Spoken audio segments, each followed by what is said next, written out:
Hi friends, সোনাত্তরী চ্যানেলে আপনাদের সকলকে আরও একবার স্বাগত। আজ আমাদের যাত্রাপথ গোপালপুর এবং মহেন্দ্রগিরি। আজকে রইল তার প্রথম পর্ব। 11ই জুন 2025 বুধবার আমরা রওনা দিলাম ভুবনেশ্বরের উদ্দেশ্যে শালিমার স্টেশন থেকে ধৌলি এক্সপ্রেসে। আসলে আমাদের এই ট্যুর প্রোগ্রামটা খুবই অল্প দিনের মধ্যে আমাদের করতে হয়েছিল, তাই এই ট্যুরটা সাধারণত ব্রহ্মপুর থেকেই মানুষজন করে থাকেন, কিন্তু ব্রহ্মপুর অবধি ট্রেনের টিকিট না থাকায় আমরা সকাল 9:15 ধৌলি এক্সপ্রেসে করে রওনা দিয়েছিলাম ভুবনেশ্বরের উদ্দেশ্যে। সেখান থেকে আমাদের গাড়ি বুক করা ছিল। ভুবনেশ্বর থেকে গোপালপুর সময় লাগবে 3 থেকে 3.5 ঘন্টার মতো। এখন আপনারা দেখছেন আমরা ধৌলি এক্সপ্রেসে করে রওনা দিয়েছি ভুবনেশ্বরের উদ্দেশ্যে। এই ট্যুরটায় আমরা এত কিছু জিনিস দেখব যেটা ভাবা যায় না যে উড়িষ্যার বুকে এত কিছু জিনিস একসাথে লুকিয়ে আছে। এবং এই ট্যুরটা আমাদের হবে 4 রাত এবং 5 দিনের। এই পুরো ট্যুরটা আমি 3টি পর্বে বিভক্ত করেছিলাম। এটি রইল তার প্রথম পর্ব। খুব শীঘ্রই দ্বিতীয় এবং তৃতীয় পর্ব প্রকাশ পাবে। সোনাত্তরী চ্যানেলে অনেক দিন পর আবার নতুন ভিডিও পাবলিশ করতে চলেছি। আশা করি আপনারা সকলে পাশে থাকবেন এবং চ্যানেলটিকে অবশ্যই সাবস্ক্রাইব করে দেবেন এবং পাশে থাকা বেল আইকনটি ক্লিক করে দেবেন। আপনাদের মূল্যবান কমেন্ট আমাদের আরও ভালো ভিডিও বানাতে সাহায্য করবে, এই আশাই করি। তো দেখতে থাকুন। প্রথম যাত্রা আজ আমাদের ধৌলি এক্সপ্রেস করে ভুবনেশ্বর অবধি, এবং ভুবনেশ্বরে নেমে আমরা গাড়ি করে যাব গোপালপুরের উদ্দেশ্যে। তো আপনাদের জন্য রইল সেই ভিডিও। এবং গোপালপুর থেকে এক রাত্রি আমরা কাটিয়ে আমরা পরের দিন রওনা দেব চন্দ্রগিরির উদ্দেশ্যে, যেখানে আছে আমাদের হোটেল। অ্যাকচুয়ালি এই ট্যুরটাতে আমরা 2 জায়গার হোটেলে স্টে করব, গোপালপুরের হোটেল এবং চন্দ্রগিরির হোটেল। চন্দ্রগিরিও পাহাড় এই এলাকায় অবস্থিত, যেটি মহেন্দ্রগিরি থেকে 70 কিলোমিটার দূরে অবস্থিত, এবং সেখানেই আমাদের হোটেল নেওয়া আছে। চন্দ্রগিরিরও উচ্চতা 2 থেকে 2,500 ফুট ফ্রম সি লেভেল, এবং মহেন্দ্রগিরির উচ্চতা 5,000 ফুট। তো এই ট্যুরে আমি আগেই বলেছি যে আমাদের অনেক কিছু জিনিস অপেক্ষা করছে, যা আমরা একসাথে দেখতে পারবো মাত্র 4 রাত্রি 5 দিনের ব্যবধানে। আমাদের ধৌলি এক্সপ্রেস এগিয়ে চলেছে তার নিজস্ব গন্তব্যের দিকে। প্রতিবারে এই ধৌলি এক্সপ্রেসে যতবার গেছি আমাদের গন্তব্য ছিল পুরী, কিন্তু এবার পুরীর একটু আগেই আমাদের নেমে পড়তে হবে ভুবনেশ্বরে। উড়িষ্যা মানেই বাঙালি চেনে সাধারণত পুরীকে, কিন্তু এবারে ট্যুরটা একটু অন্যভাবে সাজালাম। আশা করি আমার মতো আপনাদেরও ভালো লাগবে। তো দেখতে থাকুন এই ভিডিও বেশিরভাগ বাঙালি এতবার পুরী যায়, আমরাও বহুবার পুরী গেছি, কিন্তু জলই নেই। এই যে ট্রেন পথের সৌন্দর্য, মানে হাওড়া টু ভুবনেশ্বর এই যে ট্রেন পথের সৌন্দর্য, এটাও কিন্তু দেখার মতো। এই পথে আপনি অনেক নদী, ব্রিজ এবং পাহাড় পর্বত দেখতে পাবেন। যাই হোক, আমাদের ড্রাইভার দাদা আমাদের কাছে এসে গেছে এবং আমাদের ভুবনেশ্বর থেকে পিক আপ করে নিয়েছেন। আমরা গাড়ি বুক করেছি সাহু ট্রাভেলসের কাছ থেকে। এই সাহু ট্রাভেলসের পিন্টু সাহু ইনি ওনার, আর ওনার ভাই লক্ষ্মীনারায়ণ সাহু আমাদের এই পুরো ট্যুরটা গাড়ি করে ঘুরে দেখাবেন। সত্যি কথা বলতে এই পিন্টু সাহু এবং লক্ষ্মীনারায়ণ সাহু দুজনেরই ব্যবহার আমাদের অত্যন্ত ভালো লেগেছিল, এবং যা স্পট আমাদের দেখাচ্ছিল তার থেকেও অতিরিক্ত স্পট আমাদের লক্ষ্মীনারায়ণ সাহু ঘুরে দেখিয়েছে। এবং সবচেয়ে বড় ব্যাপার, অত্যন্ত ফ্যামিলিয়ার এই লক্ষ্মীনারায়ণ সাহু একদম নিজের মতন করে আমাদের পুরো ট্যুরটি সম্পন্ন করিয়েছেন। ধীরে ধীরে আপনাদের সবই দেখাবো। আজকে প্রথম পর্বে আপনারা দেখবেন ভুবনেশ্বর থেকে গোপালপুর যাত্রা। আমরা যখন নেমে পৌঁছেছিলাম তখন 5টা বাজে, বিকাল 5টা। বিকেল 5টা থেকে আমাদের যাত্রা শুরু হয়েছিল গোপালপুরের উদ্দেশ্যে, এবং তা শেষ হয়েছিল 9:15 নাগাদ। মধ্যিখানে কিছু কিছু জায়গায় হালকা বিরতি ছিল। এবং এখন আপনারা দেখছেন আমরা এসে গেছি আমাদের গোপালপুরের হোটেল সি সাইড ব্রিজে। একদম সমুদ্রমুখী হোটেল, এবং আমাদের 2টি ঘর নেওয়া ছিল, 2টি ঘরই ছিল একদম সমুদ্রমুখী। বিছানায় শুয়ে শুয়ে আমরা সমুদ্র দর্শন করতাম, এবং এটি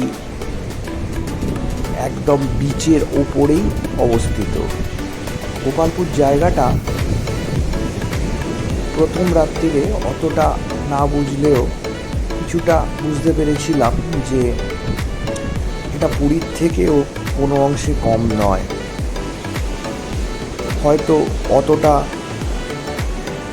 জনঘনত্ব এখানে নেই, কিন্তু এই বীজটা খুবই ভালো, পরিষ্কার পরিচ্ছন্ন, এবং এখানকার সমুদ্রের জলরাশিও অত্যন্ত পরিষ্কার বলে আমাদের মনে হয়েছিল। যাই হোক, সেদিন রাত্রিরে আমরা লাঞ্চ করে শুয়ে পড়েছিলাম পরবর্তী সকালের জন্য। আমাদের গোপালপুর এক রাত্রিরেরই স্টে ছিল। কালকে সকালেই আমাদের বেরিয়ে পড়তে হবে চন্দ্রগিরির উদ্দেশ্যে। পথে পড়বে 4 থেকে 5টি সাইট সিইং, যেগুলো আমরা দেখতে দেখতে চন্দ্রপুরের হোটেলে পৌঁছবো। দেখুন, একদম রুমের কাছ থেকে নেওয়া ছবি। আর এই 11ই জুন সেই দিন ছিল স্ট্রবেরি মুন। ক্যামেরায় তোলার চেষ্টা করেছিলাম এই স্ট্রবেরি মুনের দৃশ্য। আমাদের ঘরের কিছু কিছু অংশের ছবি আপনাদের সামনে তুলে ধরলাম। অতটা লাক্সারিয়াস ঘর না হলেও চলনসই ঘর অবশ্যই বলবো। আসলে আমার প্রেফারেন্স যে কোনো জায়গায় থাকে লোকেশনের উপর বেশি। এই লোকেশনটা ছিল সত্যি অসাধারণ। ঘরের কোয়ালিটি অত ভালো নিয়েও আমাদের অতটা প্রয়োজন ছিল না, কেননা আমাদের এক রাত্রির স্টে এই গোপালপুর হোটেলে। আপনাদের সামনে সমুদ্রকে বারবার তুলে ধরার চেষ্টা করছি আমার ভিডিওর মাধ্যমে। আপনারা দেখতে থাকুন উড়িষ্যার এক অজানা বিচ, গোপালপুর বিচ। অজানা বলাটা হয়তো ভুল, অনেকের কাছেই জানা, তবে এখনও সেভাবে ফেমাস হয়নি। আমাদের ঘর থেকে এই গোপালপুর সি বিচের ভিউ সত্যি মনোমুগ্ধকর ছিল, এবং ছিল ততটাই হাওয়া, প্রচণ্ড পরিমাণে হাওয়া বইছিল এই সমুদ্রের ধারে। এখানেও বিচের ধারে বিভিন্ন রকম পসরা সাজিয়ে এখানকার সাধারণ মানুষজন বিক্রি করতে বসেন, যা আমরা সাধারণত পুরীতে দেখে থাকি, দীঘাতে দেখে থাকি। এখানেও তার ব্যতিক্রম নয়, তবে মানুষের জনঘনত্বটা এখানে অনেক কম। আর এই সেই স্ট্রবেরি মুন দেখুন, 11ই জুন রাত্রিরে যে স্ট্রবেরি মুনের ছবি আমার ক্যামেরায় বন্দি করেছিলাম তার কিছু দৃশ্য।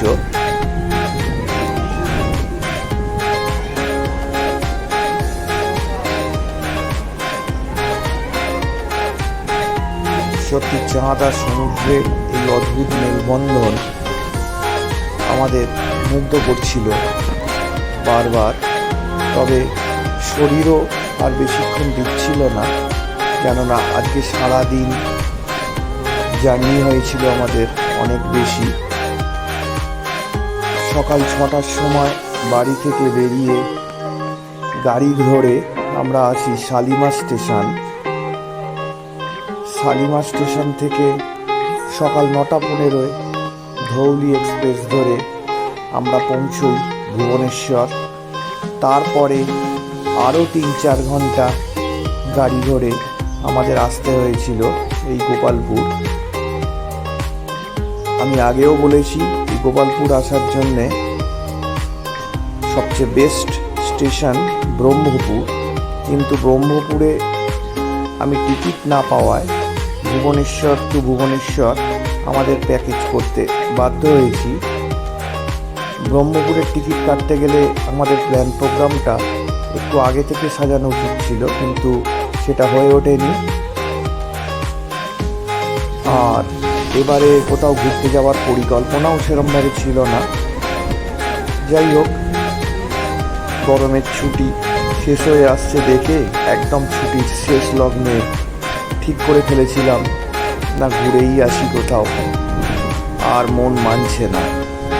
তাই খুব কম দিনের ব্যবধানে এই ট্যুর আয়োজন করি।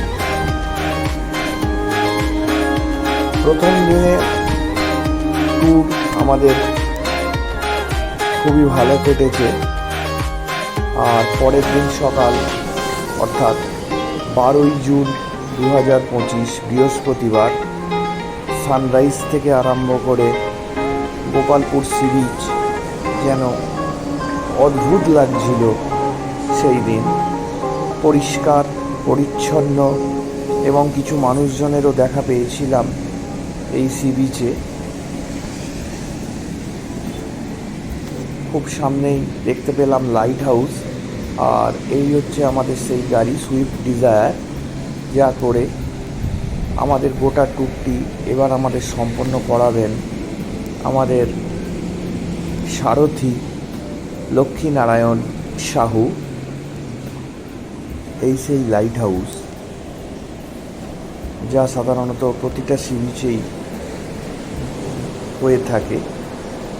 আর আমাদের হোটেল থেকে ভিউ,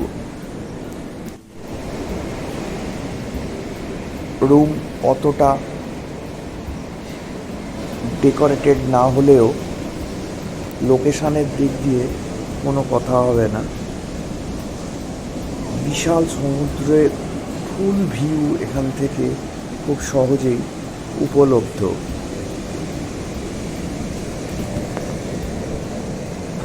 চান ও জলখাবার খেয়ে এবার আমরা বেরিয়ে পড়ব পথের বিভিন্ন সাইট সিন দেখতে দেখতে চন্দ্রগিরির পথে। সেই সঙ্গে এই ভিডিওটি যারা দেখছেন আমি সকলকে অনুরোধ করব আমার চ্যানেলটিকে সাবস্ক্রাইব করে রাখার জন্যে এবং পাশে থাকা বেল আইকনটি ক্লিক করে রাখার জন্য, যাতে আমি যখনই কোনো ভিডিও পাবলিশ করব তা তৎক্ষণাৎ আপনারা নোটিফিকেশান পেয়ে যাবেন। এই গোপালপুরের সি বিচটা সত্যি বলছি সেদিন কিন্তু ছেড়ে যেতে ইচ্ছে করছিল না। এত সুন্দর, পরিষ্কার পরিচ্ছন্ন এবং নীল জলরাশির সমুদ্র সৈকত আমাদের সকলকে মুগ্ধ করেছিল। জানি না, হয়তো টুরিস্টের আনাগোনা কম বলেই এটা এখনো এত পরিষ্কার পরিচ্ছন্ন আছে। যাই হোক, না ওইটাই তো বারণ করলাম। সব নিরাশা দূর করে এবার আমাদের বেরিয়ে পড়তে হবে। তবে আশার আলো এখনো একটা আছে যে ফেরার সময় এই গোপালপুর বিচের সঙ্গে আমাদের আবারও একবার সাক্ষাৎ হবে। কেননা আমাদের ট্যুর প্ল্যানে যাওয়ার সময় এক রাত্রির এবং ফেরার সময় এক রাত্রির এই গোপালপুর বিচ এবং গোপালপুরকে আমাদের রাখা আছে। সকালের জল খাবার খেয়ে এবার আমাদের গাড়িতে ওঠার পালা। মনটা মানাতে খুব কষ্ট হচ্ছিল যে আরও এক রাত্রির এখানে থেকে গেলে বোধহয় আর একটু ভালো হতো। বিশেষ করে আমার বাবা অত্যন্ত সমুদ্র ভক্ত মানুষ, যদিও আমার ভালোবাসা পাহাড়ে সীমাবদ্ধ, কিন্তু বাবার কথা ভেবে আরও এক রাত্রির এই গোপালপুর সমুদ্র সৈকতে থাকলে হয়তো বা ভালো হতো। যাই হোক, পরের ফেরার দিন সেই আশা পূর্ণ হবে। এই আশা বুকে করে নিয়ে আমরা বেরিয়ে পড়লাম চন্দ্রগিরির উদ্দেশ্যে। তবে চন্দ্রগিরি যেতে যেতে আমরা আরও অনেকগুলি স্পট দেখে নেব। চন্দ্রগিরি যাওয়ার পথে অনেকগুলো স্পট আমাদের সারথী লক্ষ্মীনারায়ণ সাউজি আমাদের ঘুরে দেখিয়েছিলেন। প্রত্যেকটা স্পটই ছিল খুবই মনোরম এবং যাওয়ার পথে প্রাকৃতিক সৌন্দর্য ছিল অত্যন্ত আকর্ষক। যাই হোক, পরবর্তী ভিডিও আমাদের এই ট্যুরের দ্বিতীয় পর্ব খুব শীঘ্রই আমার এই সোনাত্তরী চ্যানেলে আপনাদের কাছে একান্ত অনুরোধ, আপনারা অবশ্যই সঙ্গে থাকবেন। আপনারাই আমাদের ভিডিও বানানোর অনুপ্রেরণা। ভিডিওটি ভালো লাগলে অবশ্যই লাইক করে দেবেন। পরবর্তী পর্ব খুব শীঘ্রই এই চ্যানেলে প্রকাশ করা হবে। নমস্কার।